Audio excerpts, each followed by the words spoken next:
الشيطان الرجيم بسم الله الرحمن الرحيم الحمد لله رب العالمين بارئ الخلائق أجمعين والصلاة والسلام على رسول الله ورسوله وحبيبه وشفيعه وحافظ سره ومبلغ رسالاته سيدنا ونبينا أبي البكاء اللهم صل على محمد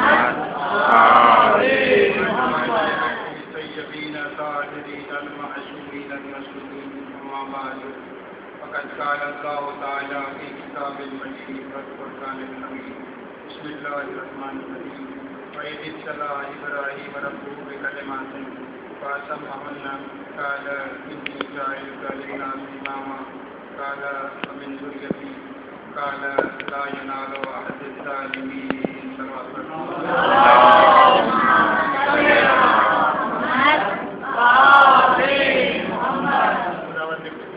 کے سامنے جس نے آل محمد علیہ السلام کا جاننے والا بنایا اور ایسے عظیم ساعتیں اور عظیم راتیں بھی جیسے ہم گزر رہے ہیں. موضوع آپ کے اذہان عالیہ میں محفوظ ہے. البتہ کچھ آپریشن کیے گئے ہیں. موضوع اساس ہے, موضوع اختلافی ہے. تو یہی اختلافی کرتے رہے تو میرے خیال میں مسئلہ حل نہیں ہوگا. دنیا کو ہاتھ کھول کر بھی نماز اچھی نہیں لگتی پھر پردے چھوڑ دو. دنیا کو یہ مسجد اچھی نہیں لگتی پردے بند کر دو. یہ امامت اختلافی موضوع نہیں ہے. امامت امت کو ایک جگہ پر جمع کرنے کا موضوع. یہ جو امت بکھری ہے, یہ جو امت منتشر ہوئی ہے, یہ جو امت انتشار کا شکار ہوئی ہے, فراجمزنی کا شکار ہوئی ہے, یہ جو کفر کے فتوے آ رہے ہیں, امامت کو نہ سمجھنے کی وجہ سے توجہ فرمائیں. اگر تصور امامت ہم سمجھ لیتے, وہ پرانی تصور امامت ہم سمجھ لیتے, وہ دینی تصور امامت ہم سمجھ لیتے, تو آج قطن یہ اسلام کا جو ایک بربادی کا وقت آیا ہے, جو رسوا ہو رہا ہے اسلام, یہ سب کیا ہے کہ محمد کے آئین کو صحیح طریقے سے نہ پکڑنے کی ہی انجام ہے, نہ پکڑنے کا ہی حصہ ہے. اس لیے کوئی اختلافی موضوع نہیں ہے, بہت ضروری موضوع ہے. اگر اختلافی سے بنا دیا گیا ہے لیکن یہ قرآنی موضوع ہے. توجہ کرنا, قرآنی موضوع ہے. نہ وہ بنا قرآن مسلمانوں میں اختلاف پیدا کرنے نہیں آیا. قرآن مسلمانوں میں اتحاد پیدا کرنے کے لیے آیا. وہ منصور ہے, وہ دستور ہے. ٹھیک ہے, مہربانی کر کے آپ مجھے اپنا یس مین بنانے کی کوشش مت کریں. اگر کسی کا یہ ہے کہ وہ ہمارا یس مین بنتا رہے گا نہیں بھائی, پھر کل سے میں چھٹی آپ کو دے سکتی تھی اور وہ اس کا انتظام کر لیں. تب آپ والے محمد علیہ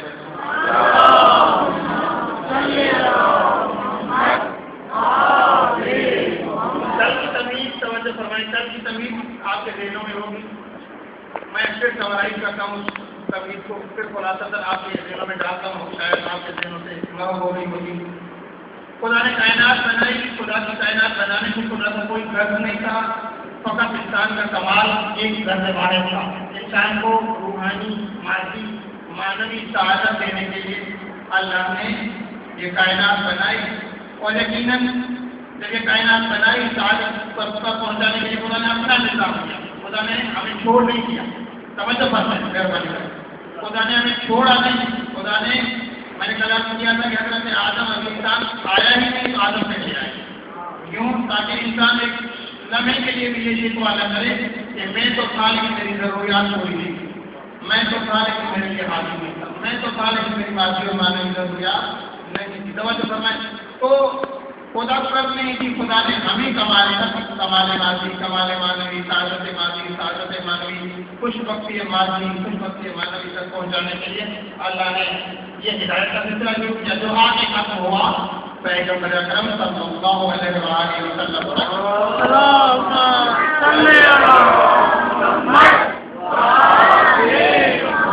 پیغمبر کا سلسلہ واقعی ختم ہوا. ختم ہونے کے بعد اب یہاں سے اختلاف شروع ہو گیا. توجہ فرمائیں. اب میں نے کہا تھا کل حدیث پڑھی تھی کہ حلال محمد حلال یوم قیامت, حرام محمد حرام یوم قیامت. محمد کا حرام کرتا قیامت تک حرام ہے, محمد کا حلال کرتا قیامت تک حلال ہے. اب یہ چیز جو ہے, اب جو سلسلہ ہے پیغمبر کے بعد نبوت کا سلسلہ ختم ہے, رسالت کا سلسلہ ختم ہے.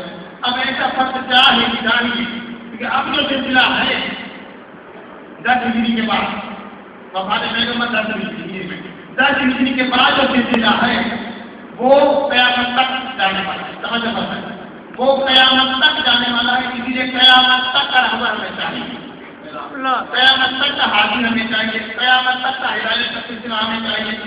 اگر کیوں دیکھیے آپ جب کو مری جانا چاہتے ہیں تو کو مری کا راستہ تھوڑا پہاڑوں والا ہے. اسلام آباد کے بعد پہاڑ شروع ہو جاتے ہیں, اسلام آباد کا خود پہاڑ کا وجہ ہے. تو آپ کہتے ہیں بھائی ڈرائیور ایسا ہونا چاہیے, آپ نے توجہ نہیں کر پائے. ڈرائیور ایسا ہونا چاہیے جسے پہاڑ کا سفر کرنے کا پتہ ہو, پہاڑ کی گاڑی چلانے کا پتہ ہو, پہاڑ کے جو موڑ ہے جو کم ہے گڈھے وہ فراز ہے اس کا اسے پتہ ہونا چاہیے. اسی لیے ہمارا راستہ بہت قدم ہے. پیغمبر کے بعد قیامت تک کا راستہ, اتنا راستہ آدم سے لے کر محمد تک نہیں ہے جتنا علی سے لے کر تحریر تک ہے. وہ راستہ بہت کم تھا, توجہ کرنا ہے. 15-20 ہزار سال تک وہ راستہ ختم ہوا. اس لیے کہ آج بھی اگر آپ دیکھیں اور سادے کریں تو کہتے ہیں ڈاکٹر اسرار احمد نے بھی کہا تھا کئی دفعہ وہ وقت چلے گا, لیکن جب دیتا ہے کہ یار میں کئی دفعہ بتایا تھا کہ حضرت آدم کی نیچر کو 10,000 سال نہیں ہوئے. سمجھو فرمائیں 10,000 سال یعنی حضرت آدم سے لے کر حضرت خاتم تک 10 ہجری تک 10,000 سال کی نہیں ہوئی. 10,000 سالوں کے بیچ میں حاجی آئے. اب کتنے سال گزرتے ہیں کیا پتا قیامت کا پانی ہے. اسی لیے یہ بہت حساس راستہ ہے, یہ بہت حساس روڈ ہے, یہ بہت حساس جگہ ہے. اسی لیے اس حساس راستے میں, اس حساس روڈ پر ہم ایک خام اور ایک کچے ڈرائیور کو نہیں لے سکتے. ہمیں ڈرائیور ایسا چاہیے جو ہمارے زندگی کا بھی ضامن ہو, ہمارے حسن کا بھی ضامن ہو, ہماری قبر کا بھی ضامن ہو, ہماری برزخ کا بھی ضامن ہو. اگر ایسا ہوگا تو اس لیے میں نے کہا تھا ایسا ایک نہیں ہو سکتا ہے جہاں تو خدا کا بنایا ہوا ہو وہاں سے معصوم نہیں رہے.